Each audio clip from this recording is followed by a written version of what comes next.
pour l'infrastructure aujourd'hui euh, font qu'il y a de plus en plus de fonds à gérer et les gestionnaires et les industriels d'ailleurs se posent pas mal de questions sur quel type d'actifs. Il y a une définition qui est habituelle de dire avec l'infrastructure, on a une vision long terme, on a une protection à l'inflation et tout ça. Donc, il y a pas mal de, de partis aujourd'hui qui se disent, tiens, est-ce qu'il n'y a pas, et peut-être à la marge, certaines activités qui pourraient ressembler à ça, qui pourraient être reprises dans l'infrastructure. Alors, on a vu un engouement massif sur ces dernières années sur tout ce qui était télécom. Donc les tours télécom, par exemple, où de nombreux industriels se sont allégés. Il y a eu tout ce qui est fibre, là ça a explosé, tout ce qui est data center. Et pareil, là on pouvait se poser la question de se dire est-ce qu'un data center c'est de l'immobilier ou c'est de l'infrastructure. Bon, aujourd'hui on arrive à dessiner un petit peu des frontières, mais ça pourrait aller des deux côtés. Donc on voit de plus en plus d'acteurs se positionner comme ça.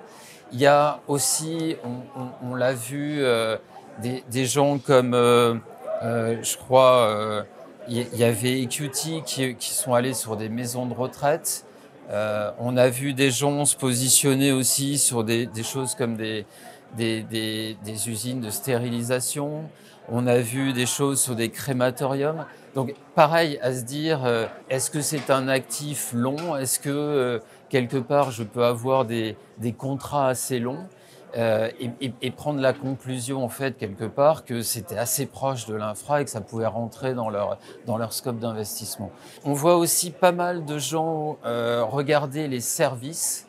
Euh, je, Par exemple, là en ce moment, on voit que le CNJ qui est en train de vendre une partie de ses services. Et on voit qu'il y a un intérêt fort et d'industriel et de financier à se dire on est un petit peu moins real assets, mais quelque part on retrouve la logique, on retrouve la visibilité, on retrouve protection à l'inflation et on voit des gens se positionner aussi sur ces sujets.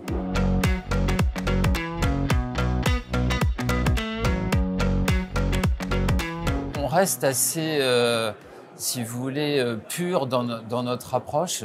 Nous, ce qu'on aime, c'est vraiment aller sur des actifs essentiels pour la communauté.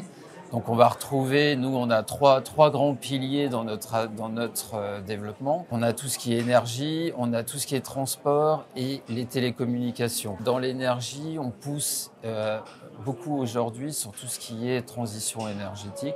Vous avez vu dernièrement, nous venons d'annoncer dans le domaine de l'hydrogène donc un partenariat. On va créer une JV avec 5T Hydrogène. Donc des gens, des pure players sur la partie hydrogène qui ont beaucoup travaillé chez Air Liquide. Et on s'associe à eux en fait pour lancer une initiative d'un fonds. On a à peu près des commitments sur 800 millions d'euros avec des gros industriels. Donc on retrouve Air Liquide, Vinci, Total Energy qui étaient au départ de l'initiative, mais il y a aussi des Américains, Plug Power, Charts, Bakers. On a d'autres industriels qui viendront peut-être avec des tailles un peu inférieures, mais des ADP, EDF, Ballard. Et aussi, on commence à avoir un attrait pour les investisseurs financiers comme AXA. Donc l'idée, c'est de partir voilà, avec à peu près 800 millions, mais d'essayer de doubler ce montant-là pour arriver à un fonds d'1,5 milliard. Alors aujourd'hui, ça reste tout ça sujet à l'accord de l'AMF, puisqu'on est en train de créer un nouveau gestionnaire, donc il faut qu'on obtienne leur green light. Mais voilà, ce type de nouveau, quelque part, développement dans des secteurs qui sont pour l'instant peu développés, nous intéresse beaucoup. Alors, ce que je vous disais aussi, nous, on reste très real assets. Donc, on va un peu moins sur les services ou sur les activités que j'évoquais avec vous, par exemple sur le médical ou des choses comme ça. On reste sur nos piliers d'investissement. Par contre, ça ne nous empêche pas, avec le digital par exemple, ou avec tout mode de croissance, donc on peut faire du greenfield, on peut faire des acquisitions, du build-up, de faire grossir ces plateformes qui sont, mais pour le coup, plus real assets. La partie peut-être digitale aussi, c'est vraiment quelque chose qu'on pousse très fort côté Ardian. Aujourd'hui, on a 4-5 personnes qui travaillent sur tous nos actifs. On a récemment embauché 2 data scientists.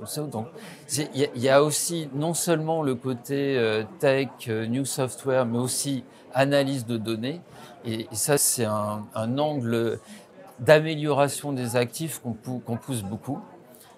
Pour vous donner un exemple peut-être sur un projet qu'on appelle Opta, on a acheté deux softwares, donc un sur la partie gestion du parc renouvelable chez Ardian, sur la partie vent. Et donc avec ce software, on a une vision real-time de tout ce qui se passe sur notre réseau mondial. Et un deuxième module qui est aussi très intéressant, où on va aller chercher une analyse de la value at risk de notre portefeuille. Et toute l'idée ici, c'est notre vision, c'est qu'on voit tout ce marché partir sur des choses plus merchant, donc moins contractualisées, moins de régulation. Et avec ce type d'outil, on saura analyser quelque part que fait dans ce portefeuille un nouvel investissement qu'on peut faire. Est-ce qu'il faut aller prendre éventuellement du hedge sur certaines parties ou un pays ou un champ, essayer d'aller chercher des PPA, peut-être plus court terme. Donc c'est toute une analyse en fait où on est vraiment front-runner sur le marché.